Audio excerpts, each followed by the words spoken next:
this chapter, we're going to start looking at number theory, which is one of the oldest branches of mathematics. And it focuses pretty much on the set of integers, and even in large part the set of positive integers, what we call the natural numbers.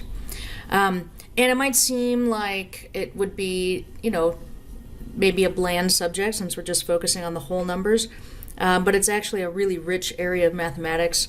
And really famous for a lot of unanswered, or maybe sometimes even very recently answered questions that date back centuries. Number theory is also the area of mathematics that makes encryption possible. So it's why we can, make an order on Amazon without having too much fear of having our information stolen. So we start with some basics. First, a definition. And we already kind of know what this means, but I'm just sort of putting it into words and introducing some new notation. But we say that, if A and B are integers, we say that A divides B if there is an integer k such that A times k is equal to B. So A divides B, we write it this way. Now that pipe is not an operation, it's merely a statement of fact. So this tells us that there's some integer I can multiply by A to get B. It doesn't say what that integer is. This is the same, saying A divides B is equivalent to saying A is a factor of B, right? Or B is a multiple of A. We already have some familiarity dealing with this concept, or using it anyway. For example, another way to say that n is even, we know that n is even if n has a factor of 2, so we could rewrite that as n is even if 2 divides n. So in example 5.1, find some examples of integers for which A divides B and some for which A does not divide B. So, for example, 3 divides 12. I know that's true because 3 times 4 is equal to 12. 7 divides 56, and I know that's true because 7 times 8 is equal to 56. However, 3 does not divide 14. 7 does not divide 14. 7 does not divide 100.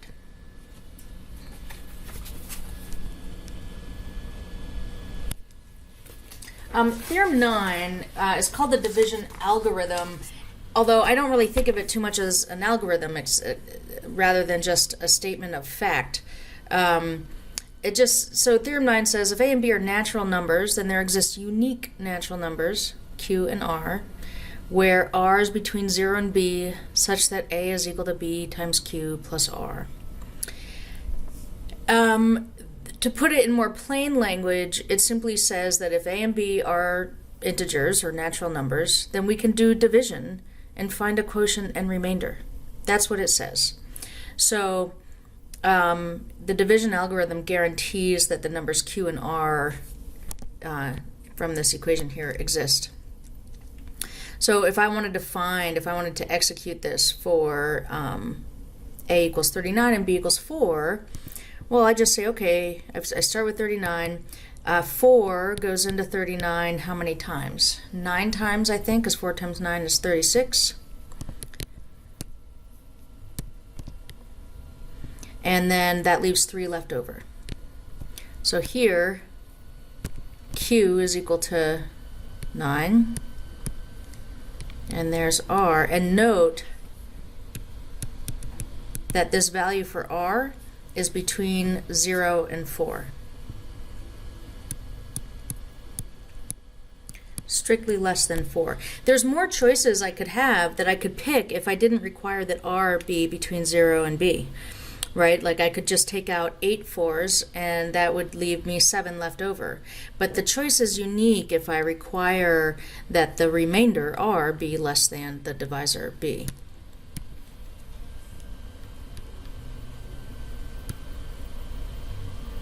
All right, a couple more definitions.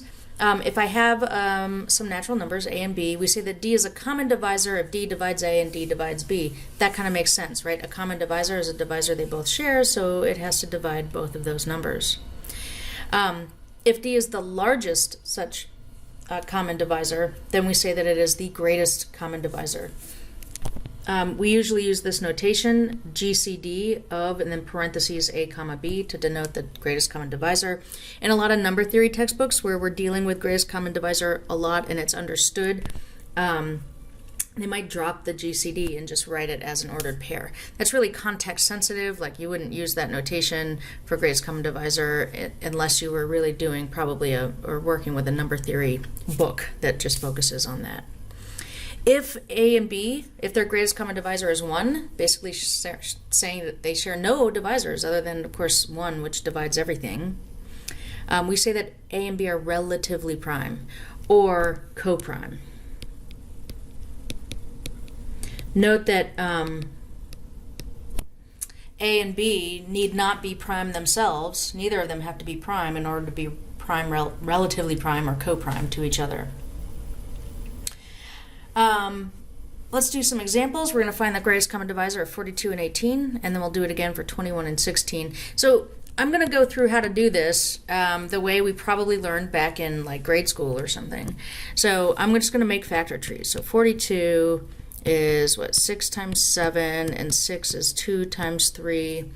That's as far as we go, all the way down to prime. So 18 is 9 times 2, and 9 is 3 times 3. So when I look at the primes at the ends, right, the ends of these branches, what I have in common is a 2 and a 3, and then there's nothing else common to both of these.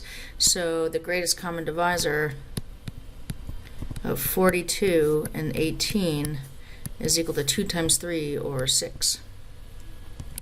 We'll do this again for 21 and 16. 21 is just 3 times 7. 16,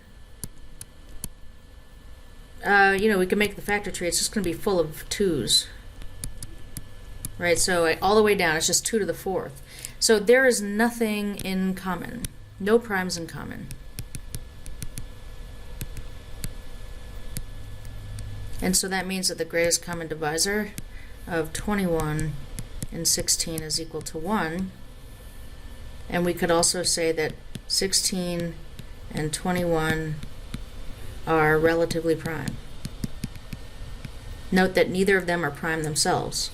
They can still be relatively prime to each other.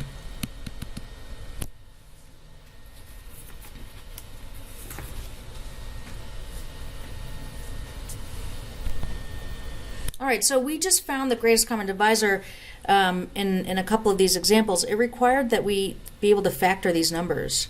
Factoring can be difficult. I mean, for numbers that are relatively small, it's not too bad, but once you get to like really large numbers, it can be difficult to find factors if the obvious ones aren't there. So the next thing that we're going to look at here, the Euclidean algorithm, is an actual algorithm, and it's a way that we can find the greatest common divisor of two natural numbers. And what's really amazing about this is that we don't have to know any divisors of A and B in order to find the greatest common divisor using this method. All we do is use the division algorithm repeatedly. So if we could find a quotient and remainder, then we're good. At first, the Euclidean algorithm will seem maybe a little bit inefficient and sometimes cumbersome, but it will really pay off in its usefulness down the road when we do some encryption. So we're going to find the greatest common divisor of 285 and 255. So I put the big number first, 285, and then I'm going to use the division algorithm. So 255 goes in once with a remainder of 30. Now what I'm going to do is take this number, the 255, and the remainder, 30, and I'm going to perform the division algorithm again on those numbers. So 255 is equal to 30 times, let's see, 30 goes into 250, 8 times 30 times 8 is 240, and that leaves 15 left over. Then I'm going to do it again. So I take the 30 and the 15 and perform the division algorithm on those numbers. So 30 is equal to 15. 15 goes into 30 precisely twice.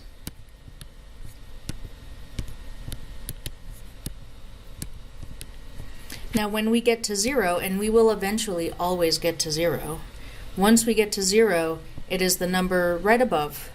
That is the greatest common divisor of 285 and 255.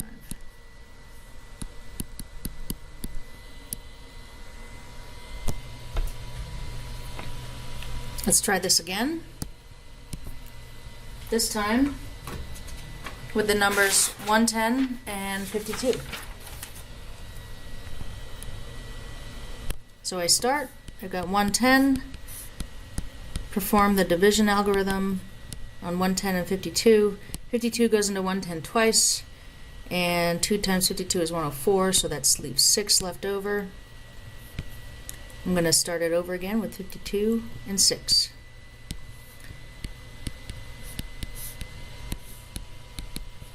Six goes into 52 8 times, because that gives us 48, and that leaves 4 left over.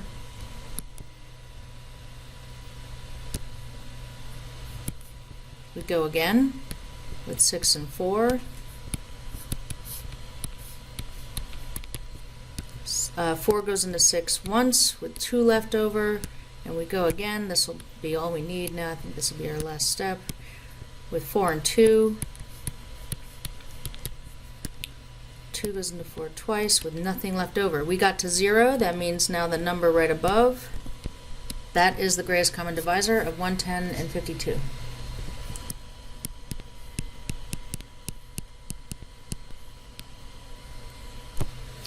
The Euclidean algorithm ends up being pretty efficient way to find the greatest common divisor. And it's the power of its efficiency is that it doesn't require us to, sit around trying to look for factors and make a factor tree. And it's something that's easy to program a computer to do, and which can execute it obviously very quickly. Finding factors is difficult even for computers. Now, we've done the Euclidean algorithm, which allows us to find the greatest common divisor of 2 integers. Now, one result of the Euclidean algorithm is that we can use it in what we call the extended Euclidean algorithm. We can use it to be able to write the greatest common divisor as a linear combination of A and B.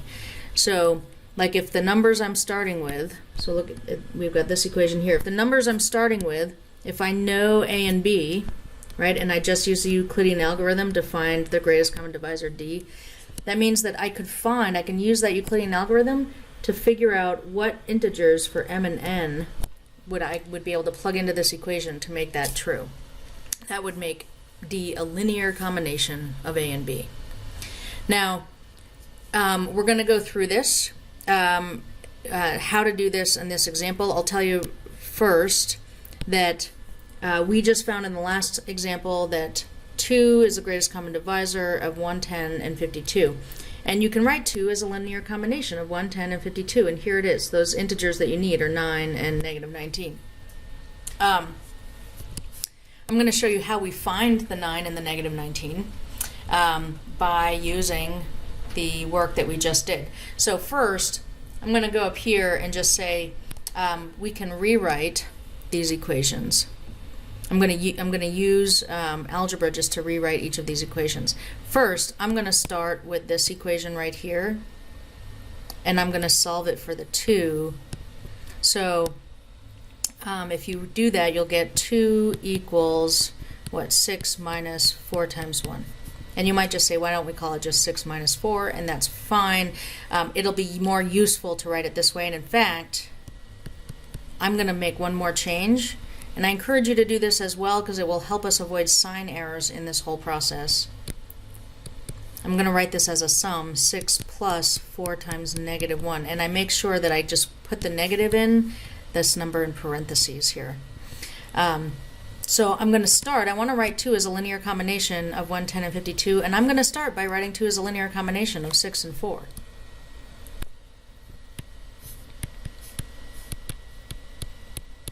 Right, 6 times 1 and 4 times negative 1. And now I'm going to use the equations above. I'm going to take these equations and I'm going to write some new ones, and I'm going to write them down right here so they're easy to refer to. But if I do the same thing with this equation, again, always picking like the number on the end to solve for. So this would say that 4 is equal to 52 plus 6 times negative 8.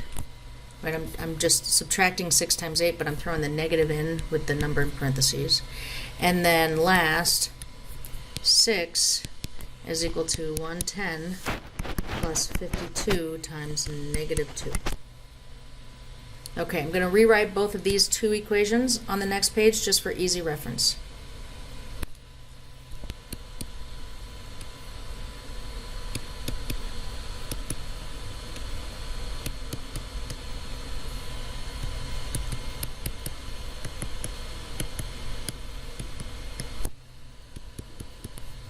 Okay. All right, so here's how we have 2 as a linear combination of 6 and 4. We want to get to 110 and 52. So I'm going to start by making a substitution for this 4, and I'm going to do that using this equation.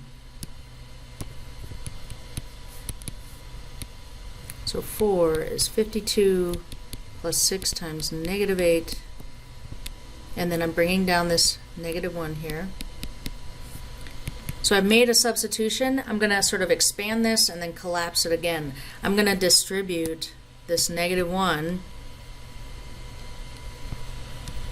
So I've got 6, or 6 times 1 in the beginning, plus 52 times negative 1 plus 6 times. Now when I multiply this by negative 1, I'm going to choose to see that as 6 times negative 1 times negative 8 is positive 8. So I've got a 6 times positive 8.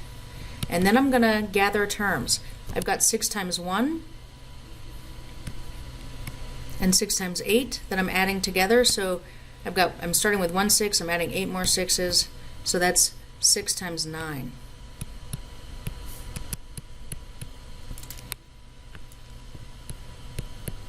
Now, I just went through sort of one step where I substituted an expression, in this case for 4, and then I simplified it.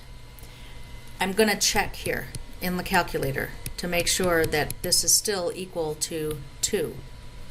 So 6 times 9 plus 52 times negative 1 is 2.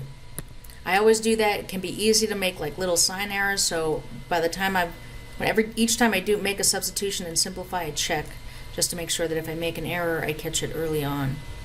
So here we have 2 written as a linear combination of 6 and 52. I'd like it to be a linear combination of 110 and 52. So the next thing I'm going to do is make a substitution for the 6 using this equation here.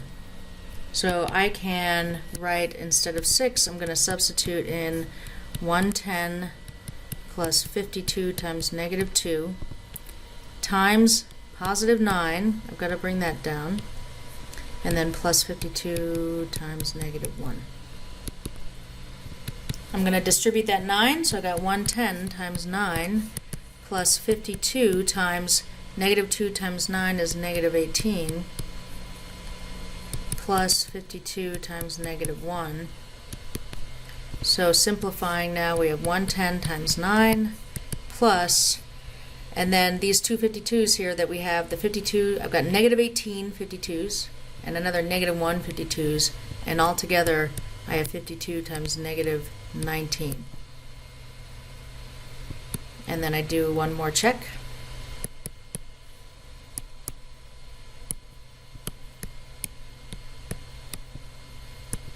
And I get 2.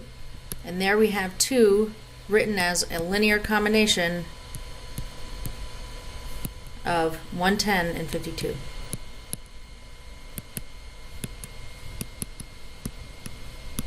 Now, at this moment, using the extended Euclidean algorithm to write the greatest common divisor of 2 integers as a linear combination of those numbers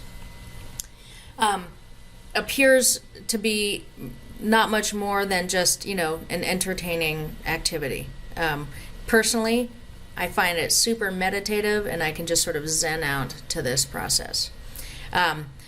Right at this moment, it doesn't seem like there's much use for it. I promise you, promise, it will be super useful later on when we do encryption.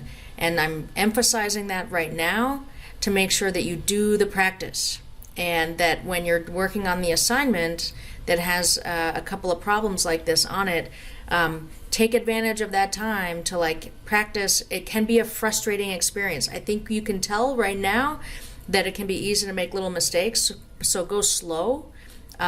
If you get frustrated, give yourself a break, contact me and ask for help. I understand frustrations that can happen when you make little errors that seem to throw off your whole calculation.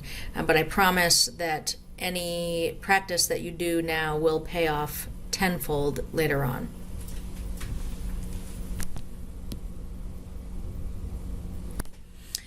All right, another definition, a prime number. I think we already know what a prime number is, but we'll recall that a prime number is only divisible by 1 in itself, has no other divisors. There's one other thing, though, is that a natural number, and remember natural numbers are just the positive integers, a natural number is prime if it's not equal to 1 and the only numbers that divide it are 1 in itself. So we'll note that 1 is actually not prime. It was considered prime up until a few hundred years ago. It was considered prime for the reason you think, because it's only divisible by 1 and itself. However, the reason that it's not prime is that there's a really important result that we call the fundamental theorem of arithmetic. And I'm going to talk more about that later, but it has to do with being able to factor something uniquely. In fact, you know what? I'm just going to go ahead and talk about it now. There's no reason why we can't. Here's the fundamental theorem of arithmetic. It says every natural number greater than 1 is either prime or can be written uniquely as the product of prime numbers. Unique is the key word here. And so if I were to, let's say I look at the number 12, right? So if I factor 12 all the way down to primes, I get 2 2's and a 3, and we might just write that as 2 squared times 3. 12 is really defined to be 2 2's and a 3. It is the only number that has precisely 2 factors of 2 and precisely 1 factor of 3. It's like its fingerprint or its molecular structure as a number, and that is unique. Now, if 1 were prime, then this factorization would no longer be unique, because if 1 were prime, then it would also factor as 2 squared times 3 times 1, or 2 squared times 3 times 1 squared, or 2 squared times 3 times 1 to the 17th power. Not only would each number not have a unique factorization, but it would have infinitely many of them. And this result is called fundamental for a reason. It's what makes the integers what we call a unique factorization domain. So for really important reasons, 1 is not considered prime. It's kind of sits by itself. It's its own special sort of unit, and really important, but just not prime. If a number greater than 1 is not prime, we call it composite. Next, we're going to prove Euclid's Lemma. And we've already proven a special case of Euclid's Lemma. We proved that if, you might recall that we proved that if n squared is even, then n is even. We did that in the first week. That's a special case of Euclid's Lemma. To write this in the same notation, we prove that if 2 divides n times n, then 2 divides n. If we prove it, once we prove Euclid's lemma, we'll see that what we already proved sort of separately follows directly from that. So Euclid's lemma says that if p is a prime and p divides the product a times b, then either p divides a or p divides b. The only way a prime number can divide the product is if it divides one of the factors in the first place. It's important here, the fact that p is prime. This lemma, this result, only stands if we're talking about a prime divisor. So we're going to prove this. We'll suppose that p divides ab.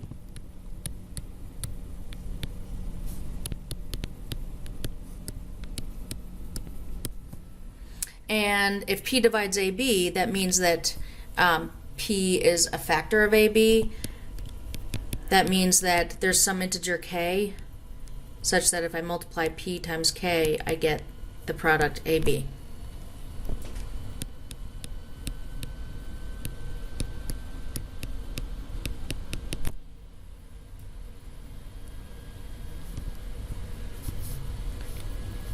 Now, let's suppose further, we're trying to show that either p divides a or p divides b, that it has to divide one of them. Let's suppose that p does not divide a. Right? I mean, if p does divide a, then we're done, right? Then the either or is covered, right? If p divides a, we're all set. Let's suppose p does not divide a. We're going to show that p must divide b.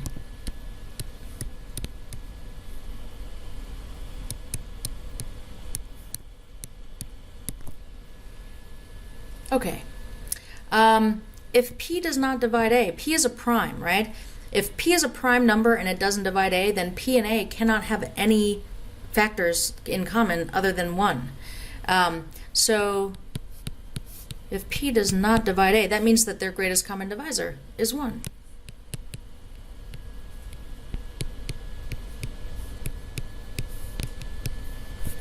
And we know from what we did with the extended Euclidean algorithm business that if the greatest common divisor is 1, that we can write the greatest common divisor as a linear combination. So we can find integers, m and n, that allow us to write 1 as a linear combination of p and a. So we can write 1 as a linear combination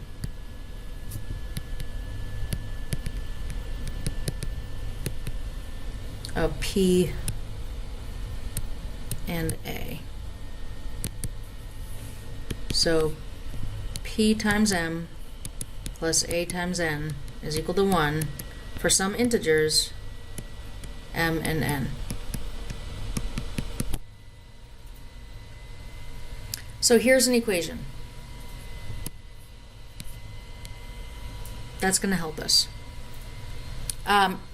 We're trying to show that p divides b, and we have an equation that doesn't have b involved in it at all, but we're going to get b involved right away.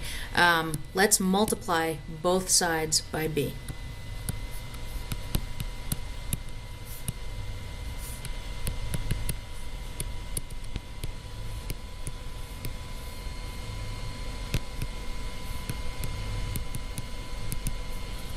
When we do that, the equation becomes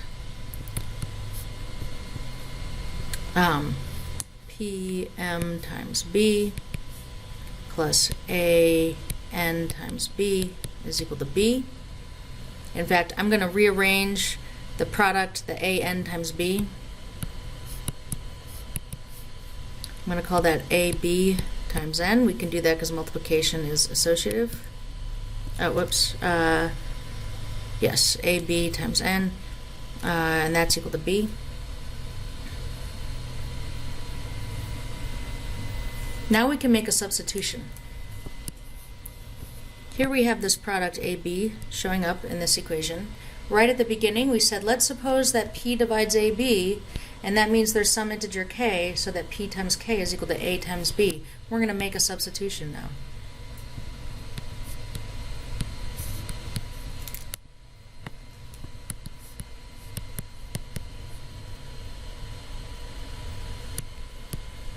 On the left side, you'll note that we have a common factor of b. A common factor of p. So let's factor it out.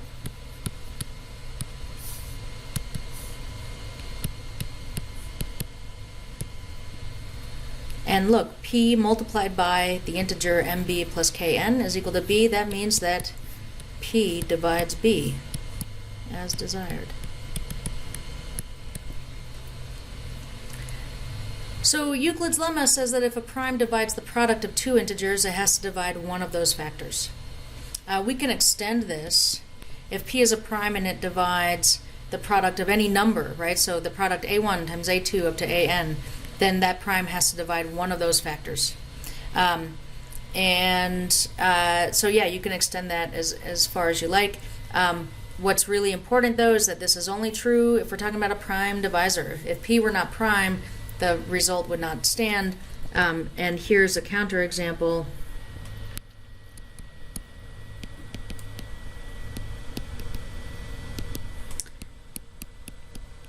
So if not, the result doesn't follow.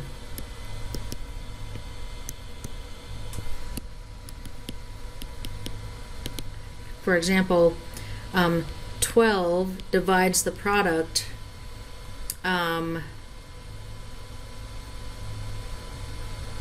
6 times 6. All right, but in fact, maybe I don't need to choose the same factor. So let's say 12 divides the product 3 times 8. Right?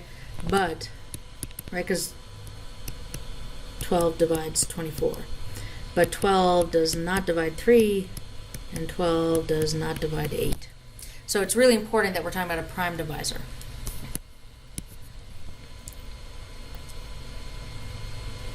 Okay, we're going to close out this section by looking at the Sieve of Eratosthenes. One of the activities and one of the prime focuses of number theory is trying to figure out what's prime and what's not prime. One of the oldest tools that helps us do that, that was discovered centuries ago, is the Sieve of Eratosthenes, which is it's a way that we can kind of shake out all the composites.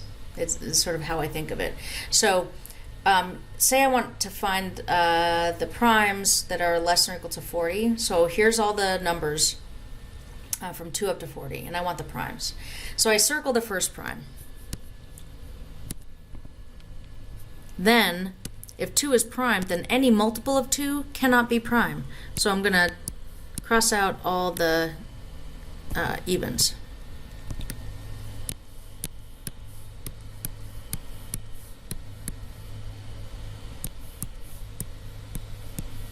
Okay, now the next integer that we haven't crossed out has to be prime, so in this case that's 3. Now I'm going to cross out all multiples of 3, because if 3 is prime, any multiple of 3 by definition can't be prime. So there's 9, 15, 21, 27, 33, 39.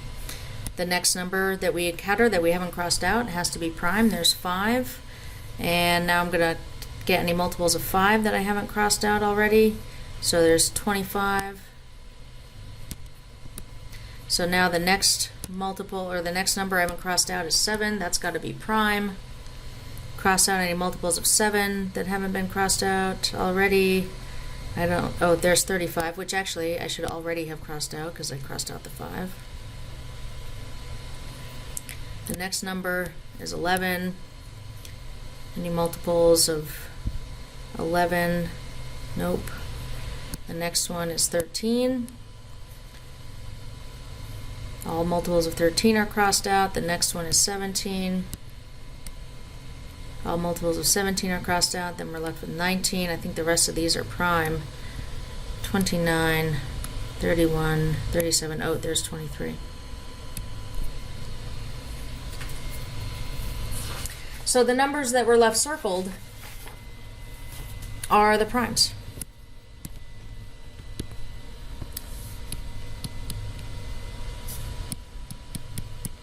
And they are 2, 3, 5, 7, 11, 13, 17, 19, 23, 29, 31, 37.